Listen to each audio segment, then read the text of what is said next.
लंबे समय तक मैं खासकर अपने डीआईजी जो हमारे आज पदे न रहकर जो इनका कार्यकाल का जिक्र किया तो मुझे अच्छा लगे। प्रारंभ काल में जब मैं होम में था तो ये डीएसपी के रूप में इन्होंने अपनी सेवा प्रारंभ की थी और वहां से लेकर हमेशा इनसे मिलना जुलना रहा। राज्य के लॉ एंड ऑर्डर पर, राजनीतिक गतिविधि पर हम लोग जरूर चर्चा करते रहे। एक अच्छे शोधकर्ता, लेखक, ये कई चीजें जो हमसे छिपी हुई थी इसके बारे में मुझे जानकारी नहीं थी। कल डॉक्टर साहब बता रहे थे वो अच्छा तैयार भी करते हैं, लिखते भी हैं, कई किताब पुस्तक उन्होंने लिखा है और झारखंड के बारे और झारखंड के विचारों से ओतप्रोत है उनका पूरा जीवन। तो मैं ऐसे शख्स को, चूंकि कई लोग होते हैं जो सर्विस में आते हैं और सर्विस की दुहाई देने लगते हैं, चूंकि पुलिस ऐसा है, पुलिस सेवा ही ऐसा है, या फिर पदाधिकारी के रूप में जो लोग जीवन काटते हैं उनके लिए साधारण जीवन बहुत सहज नहीं होता, अनुकूल नहीं बना पाते हैं।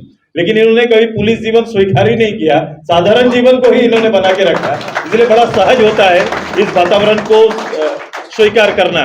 क्योंकि आम बनना आसान बात नहीं है, खास बनना आसान बात है, खास बन सकते हैं, आम बनना बहुत मुश्किल है।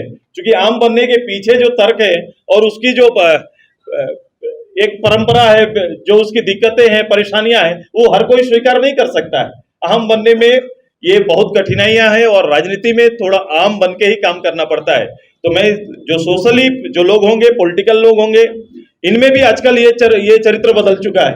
ये चरित्र वो इस पोजीशन को खास बनने के लिए इस्तेमाल करते हैं कि मैं वहां आऊं और खास बन जाऊं, फिर आम नहीं बन पाते हैं। इसलिए जो संवाद होता है, जो बातें चलती है, वो इसीलिए हम लोग हमेशा बोलते हैं कि चौपाल की बातें मंच को समझ में नहीं आती है। क्योंकि अधिकतर राजनेता और प्रवृत्ति इस रूप से हो गई है कि मंचों का नेतृत्व करते हैं, पंचों का नेतृत्व नहीं कर पाते हैं।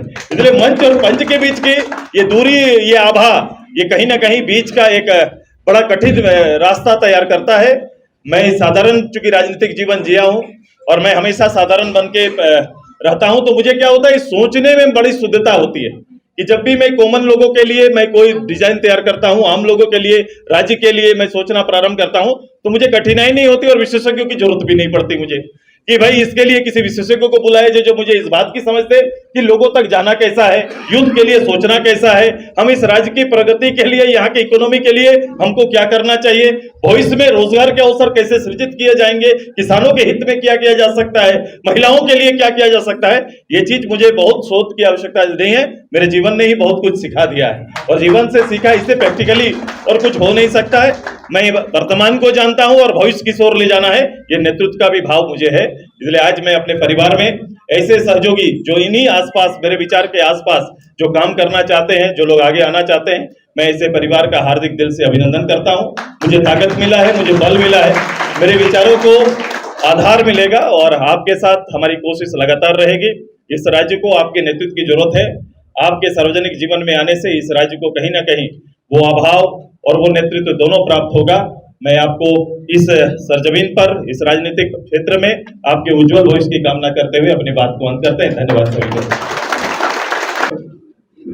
तो एक सीनियर ऑफिसर ने मुझसे कहा कि बाबू जा तो रहे हो बंडू,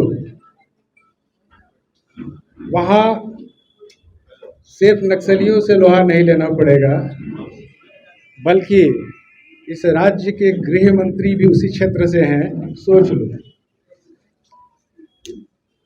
कनपट्टी के बगल से गोलियां अक्सर निकल जाती हैं, लेकिन जब तुम्हारे कानों में कोई ऐसा आदेश आएगा तो शायद तुम्हारे स्वाभिमान को चुनौती दे, तब क्या करोगे। मगर आज 20 साल बाद मैं इसको स्वीकार कर रहा हूं आपके सामने कि 2.25 साल के दौरान एक भी ऐसा कॉल, एक भी ऐसा मैसेज, एक भी ऐसा संदेश, एक भी ऐसा आदेश नहीं मिला जो अनप्रोफेशनल हो, अनएथिकल हो। सर, 20 साल बाद मैं आपको कह रहा हूं थैंक यू।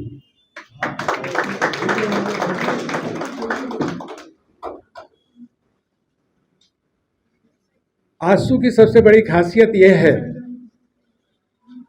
कि ये अपनी शर्तों पर अपने उसूलों पर कायम रहता है। ये चुनौतियों का डटकर मुकाबला करता है और चाहे कुछ भी हो, अपनी आन बान और शान को गिरवी नहीं रखता।